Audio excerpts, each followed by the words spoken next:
Hey, it's Rick. I'm back for Missing Stamps. Today we are going to make a magical Funfo card using products from the Magic Collection. Let's jump in.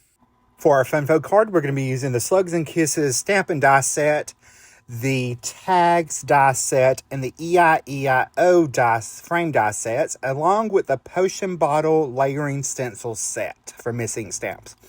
All right, so we've got a scrap of cardstock we're going to stamp on. We've got our A2 card base, our scalloped frame I cut from the Eieio dies, along with the layering die that's laying on top of that. And then we have all of our parts and pieces right there. All right, so we're going to start off by stamping our focal images. So we're going to stamp our little wizard and the bucket of slugs. And I'm going to stamp that using Memento Tuxedo Black ink because I am going to do a little coloring today on our little guys. So I'm going to go ahead and pull that in I'm going to start off with the bucket. I'm going to color that with E59, E57, and E55. So I'm starting with the E59, placing that where anything overlaps another object. It's my darkest color. It's going to be my shadow color. So I'm going to go ahead and do that. I'm going to go ahead and do that on the other bucket as well. So I'm going to go ahead and lay in those shadows for our little bucket. I'm giving everything a center highlight today. To make it super easy, I'm going to come in with the E57 and blend that E59 out. And I'm just coming right over everything that I have previously colored with that E59. Just blending that out to the center on both of those buckets. And then I will blend everything completely with the E55. And just come right over everything, blend that nice and smooth, where everything is perfectly blended and has that beautiful center highlight going on. All right, for the skin, I'm coming in with E11 as my shadow color, and I'm coming right under his hairline, his neck, and anything that's going to be covered up where there will be a shadow cast on his skin. I'm going to blend that out with E21 and then E00 as my lightest color. Now for his wizard cape or stole cape, cloak, I don't know what you call that. I can't remember. We're going to do that in a cool gray. So I'm starting out with a C9 and I'm adding in anywhere it's going to be dark, anywhere where those folds are going to be in shadow. I'm also going to do his shoes in that color as well. I'm going to blend that out with the C7. Coming in and just blending all that out. I did blend in with his little armholes with the C9 and blending that out with the C7 as well. That's going to be our mid-tone.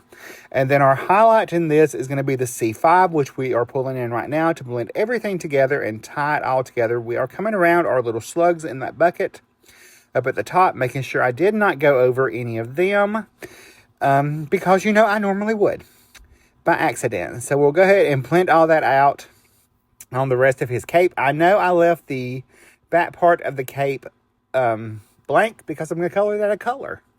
So I'm going to go ahead and add in the shadow in his pants, and I'm going to come back to that C7 and C5 and blend out his little shoes because I forgot them.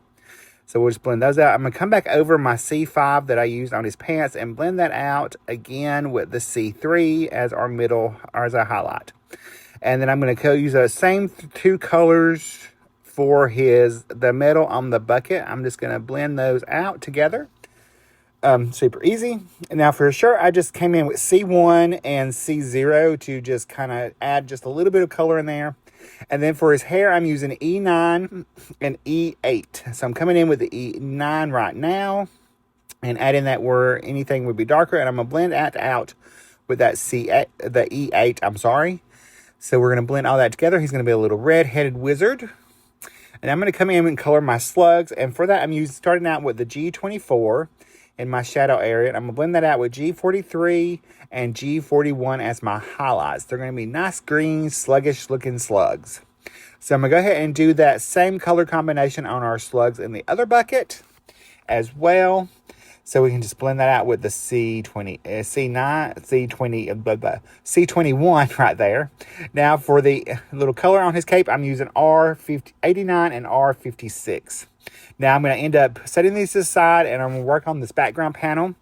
We're going to come in, we're with our first layer of the Potion Bottles Stencil Set. And I'm going to ink blend everything to start off with Antique Linen Distress Oxide ink. So I'm going to go ahead and cover all that entire stencil using that one color. And then I'm coming in with frayed burlap and just selectively coloring certain bottles that tone. All right, I'm going to come in and finish blending our little bottles. I'm going to peel that off. And that way we have two different color bottles. Now I'm going to come in and add the second layer of the stencil, which is the top of all of the potion bottles. And I'm just going to do that in Vintage Photo Distress Oxide. So I'm just going to come over all that entire stencil with that one color. All those are going to be the same. And I chose this oxides because I knew I could layer different colors on top of each other. And you will see why in just shortly. With our third layer of our stencils, which is our potions, I'm going to layer that together, line it up with our potion bottles. And then I'm going to come in. I'm going to start off with the Twisted Citron and add just selective potions in that color. So I'm going to do a few of those around the card. And then I'm going to come in with some carved pumpkin because y'all know I'm in some Halloween mood because it's hot. And I enjoy Halloween and fall. So we are doing some Halloween color potions. So we're using our carved pumpkin right there. And I'm coming in with the Villainous Potion to bring in all those spooky Halloween vibes that Rick is craving right now. So we're going to go ahead and finish adding those purple potion bottles. And just come in. That's what I love about the oxides. They just come right over it. So no big deal. Now I'm going to come in with the last layer of the stencil. And it's a mini stencil. But what it does is adds the potion bubbles. So you can take and selectively choose where you want potion bubbles to be. So that's what I'm doing right here. And I'm just using the ink that is from the Twisted Citron brush. And just adding some here and there. So now I'm going to come in and I'm going to color my cardstock. I'm going to color my scalloped panel, that Twisted Citron color, so everything ties in nice and together. And since I don't only have to have the edges, I'm just going to do the edges. I ain't doing everything. Now, for the rest of it, this is our 2 by 6 1/4 inch piece. I'm going to actually do both sides. I'm only going to do one side of each on camera. I'm going to come in with my 2.5 by 2.5 inch square, color it, and just fill that in. And then my this is the 1 3/4 by 1 3/4 square. Now I'm going to come in and bring that 2 by 6 1/4 inch piece, and I'm going to score it at 2 and 2 1/4 inches. That's going to make our little flap. Now we're going to cut out all of our little pieces.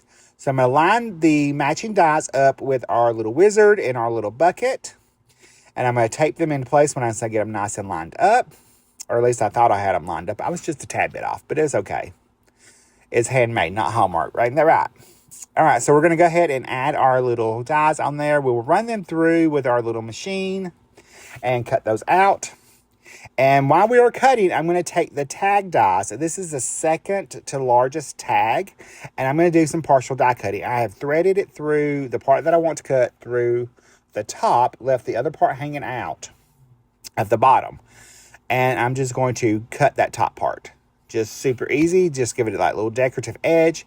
And then I decided I wanted the little protector thing. I can't remember what you call it.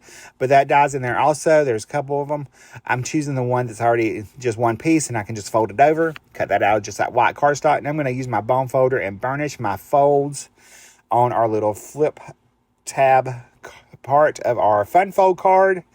And then I can start layering things up. So I'm going to, but before I do that, we're going to go ahead and figure out where our sentiments are going to go on our little pieces that are going to be on our front. That's a 1 3/4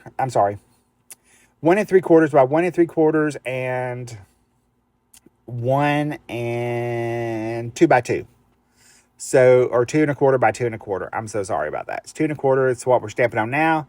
Sorry, you're feeling sluggish. And for the smaller one, I'm going to do better out than in, which is always true.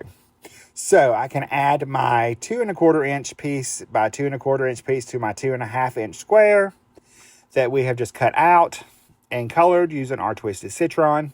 So we'll just add that on. And then our 1 3/4 will go onto our 2 by 2 inch piece. And I'll just add that right on top, scanning it up so it has a nice little margin. So we're just going to center that up. We're going to go ahead and add our little slug bucket onto this panel, I guess is what we're going to call that. And then we will add our little wizard onto our other panel, which is going to be our front or our little flap our pull tab. So we'll add him over there on that side. And we are going to go back to the other parts of our card. Well, actually, I lied. I decided I needed some more slugs. So I'm going to stamp 3 of those. 2 of them, there's 2 images in the stamp set. One goes one way, one goes the other. I colored them off screen, same color. Now I'm going to go ahead and start building up our card. So I'm going to add my scallop layer first onto my A2 card base, just a standard A2 card base. So we're just going to attach that down, make sure it's nice and lined up. And then we are going to take our next layer, which is our potion bottles. And you're going to need a die or a punch that will do a little slit like that. So I've cut that out. I'm going to add my little reinforcer to my tag, because I am going to add some ribbon off camera to this at the end. You'll see those pictures at the very, very end. I just wanted that little bit of enforcement. So what we're going to do is we're going to slide our little tab into our card front. And I'm going to line that up kind of where I think it's going to go. Our smallest tab is going to actually go on first. So we're going to take, and it's going to go on that, the largest score line that's at the 2 inches. That's going to fit right on there. That little 1/4 inch score line is where our next little tab is going to go. So we will add him on there. You're going to want strong adhesive for this. So we'll go ahead and do that. Now, since I've got everything lined up and ready to go, I'm going to line it up where I want it. And I'm going to glue this entire thing down except the tag. We're going to glue all the way around it and glue it straight to our card base. You could pop this up if you wanted to. I chose to just glue it down.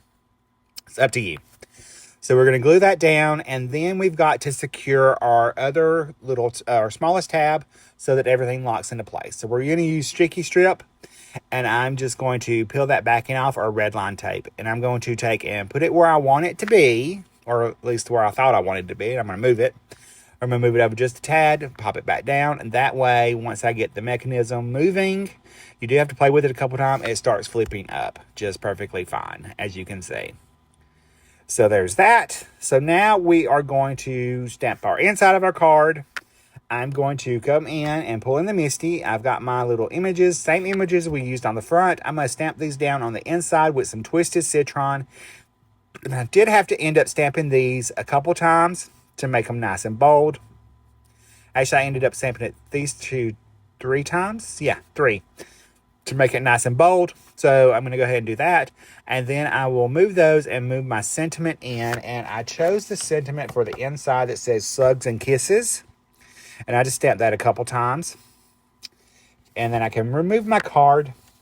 And then off camera, I did decorate it. Here's the card. There's a closer look at the inside. And I will see you guys in the next video. Bye, guys. Love you. Stay crafty.